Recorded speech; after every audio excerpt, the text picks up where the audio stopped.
ನಮಸ್ಕಾರ. 11 ಪ್ರೈಮ್ಗೆ ಸ್ವಾಗತ. ನಾನು ರಂಜಿತ್ ಶಿರಿಯಾರ್. ರಾಜ್ಯಪಾಲರ ಅಂಗಳದಲ್ಲಿ ಯಡಿಯೂರಪ್ಪ ಅವರ ಭವಿಷ್ಯ ತನಿಖೆಗೆ ಅನುಮತಿ ನೀಡುವಂತೆ ಸರ್ಕಾರ ಶಿಫಾರಸನ್ನ ಮಾಡಿದೆ. ಪ್ರಾಸಿಕ್ಯೂಷನ್ಗೆ ಅನುಮತಿ ನೀಡುವಂತೆ ಮನವಿಯನ್ನ ಮಾಡಿದೆ. ಅನುಮತಿಯನ್ನ ನೀಡ್ತಾರಾ ಹಾಗಾದ್ರೆ ರಾಜ್ಯಪಾಲ ತಾವರ್ ಚಂದ್ ಗೆಹ್ಲೋಟ್? ಯಡಿಯೂರಪ್ಪನವರ ವಿರುದ್ಧ ತನಿಖೆ ಮಾಡಬೇಕು ಅಂತೇಳಿ ರಾಜ್ಯ ಸರ್ಕಾರ ಈಗ ಸೂಚನೆ ಕೊಟ್ಟಿದೆ. ರಾಜ್ಯಪಾಲರ ಅಂಗಳದಲ್ಲಿ ಈಗ ಯಡಿಯೂರಪ್ಪ ಅವರ ಭವಿಷ್ಯ ನಿರ್ಧಾರ ಆಗಿದೆ. ರಾಜ್ಯಪಾಲರೇನಾದರೂ ಅನುಮತಿ ಕೊಟ್ಟರೆ ಯಡಿಯೂರಪ್ಪನವರಿಗೆ ಸಂಕಷ್ಟ ಎದುರಾಗುತ್ತೆ, ತನಿಖೆಯನ್ನು ಎದುರಿಸಬೇಕಾಗತ್ತೆ. BSY ವಿರುದ್ಧ ಪ್ರಾಸಿಕ್ಯೂಷನ್ ಅಸ್ತ್ರ ಪ್ರಯೋಗಕ್ಕೆ ಕಾಂಗ್ರೆಸ್ ಪ್ಲಾನ್ ಮಾಡಿದೆ.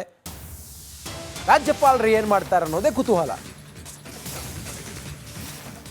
ನೇರ ಸಂಪರ್ಕದಲ್ಲಿದ್ದಾರೆ ನಮ್ಮ ಪ್ರತಿನಿಧಿ ಧ್ರುವ. ರಾಜ್ಯಪಾಲರ ಅಂಗಳದಲ್ಲಿದೆ ಈಗ ಯಡಿಯೂರಪ್ಪನವರ ಪ್ರಾಸಿಕ್ಯೂಷನ್ ತನಿಖೆಯ ಹಾದಿ. ಏನಾಗಬಹುದು? ರಾಜ್ಯ ಸರ್ಕಾರ ಏನು ಹೇಳಿದೆ? ರಾಜ್ಯಪಾಲರು ಏನು ಮಾಡಬಹುದು? ಏನೇನು ಅವಕಾಶಗಳಿದ್ದಾವೆ? ಈ ಹೊತ್ತಿನ ವಿವರ ಏನಿದೆ ಧ್ರುವ?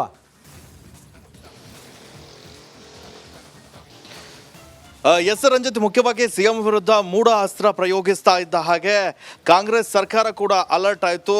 ಯಾವಾಗ ಯಡಿಯೂರಪ್ಪ ಅವರು ಸಿಎಂ ಆಗಿದ್ದಂಥ ಅವಧಿಯಲ್ಲಿ ಒಂದು ರಾಜ್ಯಪಾಲರಿಗೆ ದೂರು ದಾಖಲಾಗಿತ್ತು. ಆ ದೂರಿನ ಅನ್ವಯ ಈಗ ಸದ್ಯ ಪ್ರಾಸಿಕ್ಯೂಷನ್ಗೆ ಅನುಮತಿಯನ್ನ ನೀಡಲಿಕ್ಕೆ ಸಚಿವ ಸಂಪುಟ ಸಭೆಯಲ್ಲಿ 28ನೇ ತಾರೀಕು ಒಂದು ಒಪ್ಪಿಗೆ ಸಿಕ್ತು. ಅದರ ಬೆನ್ನಲ್ಲೇ ಈಗ ಸರ್ಕಾರದಿಂದ ರಾಜ್ಯಪಾಲ ತಾವರ್ ಚಂದ್ ಗೆಹ್ಲೋಟ್ಗೆ ಒಂದು ಅಧಿಕೃತವಾದಂಥ ಒಂದು ಪ್ರಾಸಿಕ್ಯೂಷನ್ಗೆ ನೀವು ಒಪ್ಪಿಗೆ ನೀಡಬೇಕು ಅನ್ನುವಂಥ ಒಂದು ಮನವಿ ಕೂಡ ಸಲ್ಲಿಕೆ ಆಗಿದೆ. ಇದರ ಬೆನ್ನಲ್ಲೇ ಈಗ ರಾಜ್ಯ ರಾಜಕಾರಣದಲ್ಲಿ ಇದು ಕಾಂಗ್ರೆಸ್ ಬಿಜೆಪಿಯವರ ಮೂಢ ಅಸ್ತ್ರಕ್ಕೆ ಈಗ ಪ್ರತ್ಯಸ್ತ್ರ ಸಿದ್ಧವಾಯ್ತಾ ಎನ್ನುವಂಥ ಪ್ರಶ್ನೆ ಕೂಡ ನಿರ್ಮಾಣವಾಗ್ತಾ ಇದಕ್ಕೆ ಹೇಳ್ತಾ ಇರುವಂಥದ್ದು. ಇದರ ನಡುವೆ BY ವಿಜಯೇಂದ್ರ ಏನಿದ್ದಾರೆ ಅವರಿಗೂ ಕೂಡ ಸಂಕಷ್ಟ ಎದುರಾಗಿರುವಂಥದ್ದು. ಈಗ ಮುಖ್ಯವಾಗಿ ಈ ಕೇಸ್ನಲ್ಲಿ ನಾವು ಗಮನಿಸಬೇಕಾಗಿರುವಂಥ ಒಂದು ಅಂಶ ಅಂದರೆ 2017ರಲ್ಲಿ ನಡೆದಂಥ ಒಂದು ಮೂಢ ಕೇಸ್ ಏನಿದೆ ಅದಕ್ಕೆ ಸಂಬಂಧಪಟ್ಟ ಒಂದು ವಿಚಾರ ಇದು. 2020ನಲ್ಲಿ ಸಾಮಾಜಿಕ ಕಾರ್ಯಕರ್ತ TJ ಅಬ್ರಹಂ ಏನಿದ್ದಾರೆ ಅವರು ಒಂದು ರಾಜ್ಯಪಾಲರಿಗೆ ಪತ್ರವನ್ನು ಬರೆದಿರ್ತಾರೆ, ACBಗೆ ದೂರನ್ನು ಕೂಡ ನೀಡಿರ್ತಾರೆ. ಅದರಲ್ಲಿ ಯಡಿಯೂರಪ್ಪನವರು ಈ BDA ಸೈಟ್ ಅನ್ನ ಮಂಜೂರು ಮಾಡುವಂತಹ ಸಂದರ್ಭದಲ್ಲಿ 12 ಕೋಟಿ ರೂಪಾಯಿ ಕಿಕ್ ಬ್ಯಾಕ್ ಅನ್ನ ಪಡೆದಿದ್ದಾರೆ ಅಂತ ಆರೋಪಿಸಿ ನ್ಯಾಯಾಲಯದಲ್ಲಿ ದೂರನ್ನು ಕೂಡ ಸಲ್ಲಿಸಿರ್ತಾರೆ. ಆದರೆ ಆ ನ್ಯಾಯಾಲಯ ಪ್ರಾಸಿಕ್ಯೂಷನ್ಗೆ ರಾಜ್ಯಪಾಲರ ಅನುಮತಿ ಇರದ ಕಾರಣ ಆ ಪ್ರಕರಣವನ್ನ ರದ್ದುಪಡಿಸಿರುತ್ತೆ. ಹೀಗಾಗಿ ರಾಜ್ಯಪಾಲರ ಅಂಗಳಕ್ಕೆ ಕೂಡ ಹೋಗ್ತಾರೆ, ಆದರೆ ರಾಜ್ಯಪಾಲರು ಅದನ್ನ ರಿಜೆಕ್ಟ್ ಮಾಡಿರ್ತಾರೆ. ಈಗ ಸರ್ಕಾರ ಅದನ್ನ ಕೆದಕಿ ಮೂಢ ಅಸ್ತ್ರಕ್ಕೆ ಮತ್ತೊಂದು ಪ್ರತ್ಯಸ್ತ್ರವನ್ನ ಸಿದ್ಧಪಡಿಸಿಕೊಂಡಿರೋದು ಇಲ್ಲಿ ಸ್ಪಷ್ಟವಾಗಿದೆ. ಇದು ಯಾವ ಹಂತಕ್ಕೆ ಹೋಗುತ್ತೆ, ರಾಜ್ಯಪಾಲರು ಒಪ್ಪಿಗೆಯನ್ನ ನೀಡ್ತಾರ ಅನ್ನುವಂಥದ್ದನ್ನ ಕಾದು ನೋಡಬೇಕಾಗಿದೆ. ಎಕ್ಸಾಕ್ಟ್ಲಿ. ಥ್ಯಾಂಕ್ ಯು ತಮ್ಮೆಲ್ಲ ಮಾಹಿತಿಗಾಗಿ ಧ್ರುವ. ನಮಸ್ಕಾರ. 11 ಪ್ರೈಮ್ಗೆ ಸ್ವಾಗತ. ನಾನು ರಂಜಿತ್ ಶಿರಿಯಾರ್.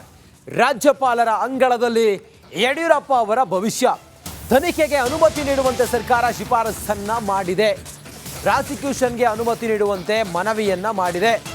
ಅನುಮತಿಯನ್ನ ನೀಡ್ತಾರಾ ಹಾಗಾದ್ರೆ ರಾಜ್ಯಪಾಲ ತಾವರ್ ಚಂದ್ ಗೆಹ್ಲೋಟ್?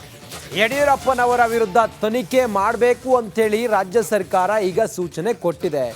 ರಾಜ್ಯಪಾಲರ ಅಂಗಳದಲ್ಲಿ ಈಗ ಯಡಿಯೂರಪ್ಪ ಅವರ ಭವಿಷ್ಯ ನಿರ್ಧಾರ ಆಗಿದೆ. ರಾಜ್ಯಪಾಲರೇನಾದರೂ ಅನುಮತಿ ಕೊಟ್ಟರೆ ಯಡಿಯೂರಪ್ಪನವರಿಗೆ ಸಂಕಷ್ಟ ಎದುರಾಗುತ್ತೆ, ತನಿಖೆಯನ್ನು ಎದುರಿಸಬೇಕಾಗತ್ತೆ. BSY ವಿರುದ್ಧ ಪ್ರಾಸಿಕ್ಯೂಷನ್ ಅಸ್ತ್ರ ಪ್ರಯೋಗಕ್ಕೆ ಕಾಂಗ್ರೆಸ್ ಪ್ಲಾನ್ ಮಾಡಿದೆ. ರಾಜ್ಯಪಾಲರು ಏನು ಮಾಡ್ತಾರೆ ಅನ್ನೋದೇ ಕುತೂಹಲ. ನೇರ ಸಂಪರ್ಕದಲ್ಲಿದ್ದಾರೆ ನಮ್ಮ ಪ್ರತಿನಿಧಿ ಧ್ರುವ. ರಾಜ್ಯಪಾಲರ ಅಂಗಳದಲ್ಲಿದೆ ಈಗ ಯಡಿಯೂರಪ್ಪನವರ ಪ್ರಾಸಿಕ್ಯೂಷನ್ ತನಿಖೆಯ ಹಾದಿ. ಏನಾಗಬಹುದು? ರಾಜ್ಯ ಸರ್ಕಾರ ಏನು ಹೇಳಿದೆ? ರಾಜ್ಯಪಾಲರು ಏನು ಮಾಡಬಹುದು? ಏನೇನು ಅವಕಾಶಗಳಿದ್ದಾವೆ? ಈ ಹೊತ್ತಿನ ವಿವರ ಏನಿದೆ ಧ್ರುವ?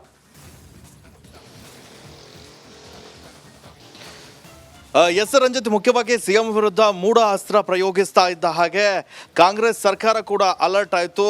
ಯಾವಾಗ ಯಡಿಯೂರಪ್ಪ ಅವರು ಸಿಎಂ ಆಗಿದ್ದಂಥ ಅವಧಿಯಲ್ಲಿ ಒಂದು ರಾಜ್ಯಪಾಲರಿಗೆ ದೂರು ದಾಖಲಾಗಿತ್ತು. ಆ ದೂರಿನ ಅನ್ವಯ ಈಗ ಸದ್ಯ ಪ್ರಾಸಿಕ್ಯೂಷನ್ಗೆ ಅನುಮತಿಯನ್ನ ನೀಡಲಿಕ್ಕೆ ಸಚಿವ ಸಂಪುಟ ಸಭೆಯಲ್ಲಿ 28ನೇ ತಾರೀಕು ಒಂದು ಒಪ್ಪಿಗೆ ಸಿಕ್ತು. ಅದರ ಬೆನ್ನಲ್ಲೇ ಈಗ ಸರ್ಕಾರದಿಂದ ರಾಜ್ಯಪಾಲ ತಾವರ್ ಚಂದ್ ಗೆಹ್ಲೋಟ್ಗೆ ಒಂದು ಅಧಿಕೃತವಾದಂಥ ಒಂದು ಪ್ರಾಸಿಕ್ಯೂಷನ್ಗೆ ನೀವು ಒಪ್ಪಿಗೆ ನೀಡಬೇಕು ಅನ್ನುವಂಥ ಒಂದು ಮನವಿ ಕೂಡ ಸಲ್ಲಿಕೆ ಆಗಿದೆ.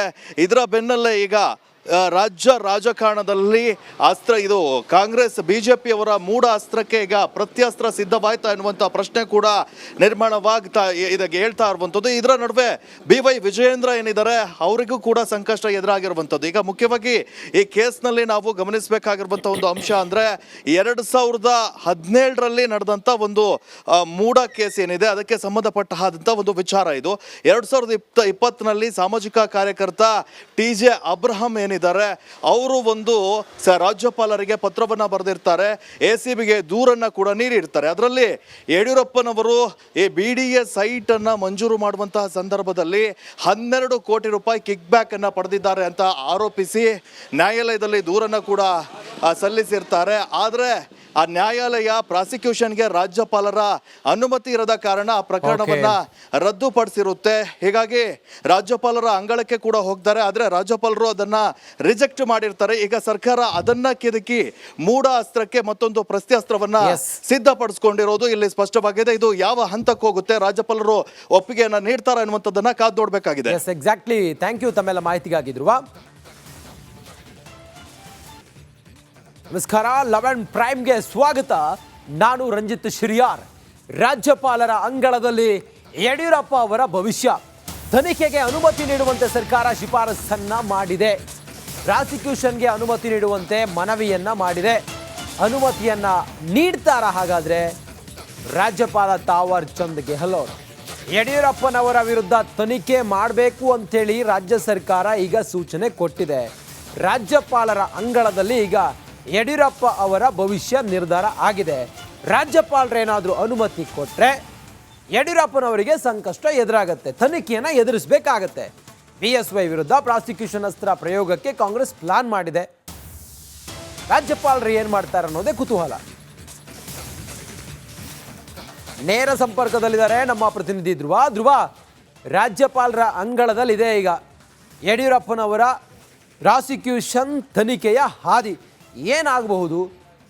ರಾಜ್ಯ ಸರ್ಕಾರ ಏನು ಹೇಳಿದೆ? ರಾಜ್ಯಪಾಲರು ಏನು ಮಾಡಬಹುದು? ಏನೇನು ಅವಕಾಶಗಳಿದ್ದಾವೆ? ಈ ಹೊತ್ತಿನ ವಿವರ ಏನಿದೆ ಧ್ರುವ?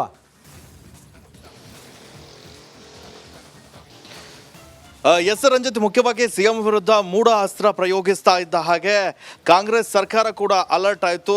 ಯಾವಾಗ ಯಡಿಯೂರಪ್ಪ ಅವರು CM ಆಗಿದ್ದಂಥ ಅವಧಿಯಲ್ಲಿ ಒಂದು ರಾಜ್ಯಪಾಲರಿಗೆ ದೂರು ದಾಖಲಾಗಿತ್ತು. ಆ ದೂರಿನ ಅನ್ವಯ ಈಗ ಸದ್ಯ ಪ್ರಾಸಿಕ್ಯೂಷನ್ಗೆ ಅನುಮತಿಯನ್ನ ನೀಡಲಿಕ್ಕೆ ಸಚಿವ ಸಂಪುಟ ಸಭೆಯಲ್ಲಿ 28ನೇ ತಾರೀಕು ಒಂದು ಒಪ್ಪಿಗೆ ಸಿಕ್ತು. ಅದರ ಬೆನ್ನಲ್ಲೇ ಈಗ ಸರ್ಕಾರದಿಂದ ರಾಜ್ಯಪಾಲ ತಾವರ್ ಚಂದ್ ಗೆಹ್ಲೋಟ್ಗೆ ಒಂದು ಅಧಿಕೃತವಾದಂಥ ಒಂದು ಪ್ರಾಸಿಕ್ಯೂಷನ್ಗೆ ನೀವು ಒಪ್ಪಿಗೆ ನೀಡಬೇಕು ಅನ್ನುವಂಥ ಒಂದು ಮನವಿ ಕೂಡ ಸಲ್ಲಿಕೆ ಆಗಿದೆ.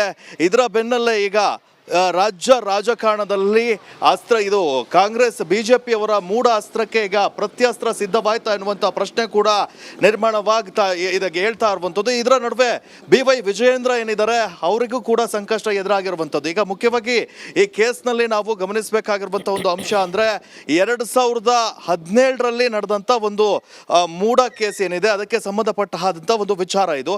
2020ನಲ್ಲಿ ಸಾಮಾಜಿಕ ಕಾರ್ಯಕರ್ತ TJ ಅಬ್ರಹಂ ಏನಿದ್ದಾರೆ ಅವರು ಒಂದು ರಾಜ್ಯಪಾಲರಿಗೆ ಪತ್ರವನ್ನ ಬರೆದಿರ್ತಾರೆ, ACBಗೆ ದೂರನ್ನ ಕೂಡ ನೀಡಿರ್ತಾರೆ. ಅದರಲ್ಲಿ ಯಡಿಯೂರಪ್ಪನವರು ಈ BDA ಸೈಟ್ ಅನ್ನ ಮಂಜೂರು ಮಾಡುವಂತಹ ಸಂದರ್ಭದಲ್ಲಿ 12 ಕೋಟಿ ರೂಪಾಯಿ ಕಿಕ್ ಬ್ಯಾಕ್ ಅನ್ನ ಪಡೆದಿದ್ದಾರೆ ಅಂತ ಆರೋಪಿಸಿ ನ್ಯಾಯಾಲಯದಲ್ಲಿ ದೂರನ್ನ ಕೂಡ ಸಲ್ಲಿಸಿರ್ತಾರೆ. ಆದರೆ ಆ ನ್ಯಾಯಾಲಯ ಪ್ರಾಸಿಕ್ಯೂಷನ್ಗೆ ರಾಜ್ಯಪಾಲರ ಅನುಮತಿ ಇರದ ಕಾರಣ ಆ ಪ್ರಕರಣವನ್ನ ರದ್ದುಪಡಿಸಿರುತ್ತೆ. ಹೀಗಾಗಿ ರಾಜ್ಯಪಾಲರ ಅಂಗಳಕ್ಕೆ ಕೂಡ ಹೋಗ್ತಾರೆ, ಆದರೆ ರಾಜ್ಯಪಾಲರು ಅದನ್ನ ರಿಜೆಕ್ಟ್ ಮಾಡಿರ್ತಾರೆ. ಈಗ ಸರ್ಕಾರ ಅದನ್ನ ಕೆದಕಿ ಮೂಢ ಅಸ್ತ್ರಕ್ಕೆ ಮತ್ತೊಂದು ಪ್ರತ್ಯಸ್ತ್ರವನ್ನ ಸಿದ್ಧಪಡಿಸಿಕೊಂಡಿರೋದು ಇಲ್ಲಿ ಸ್ಪಷ್ಟವಾಗಿದೆ. ಇದು ಯಾವ ಹಂತಕ್ಕೆ ಹೋಗುತ್ತೆ, ರಾಜ್ಯಪಾಲರು ಒಪ್ಪಿಗೆಯನ್ನ ನೀಡ್ತಾರ ಅನ್ನುವಂಥದ್ದನ್ನ ಕಾದು ನೋಡಬೇಕಾಗಿದೆ. ಎಕ್ಸಾಕ್ಟ್ಲಿ. ಥ್ಯಾಂಕ್ ಯು ತಮ್ಮೆಲ್ಲ ಮಾಹಿತಿಗಾಗಿ ಧ್ರುವ.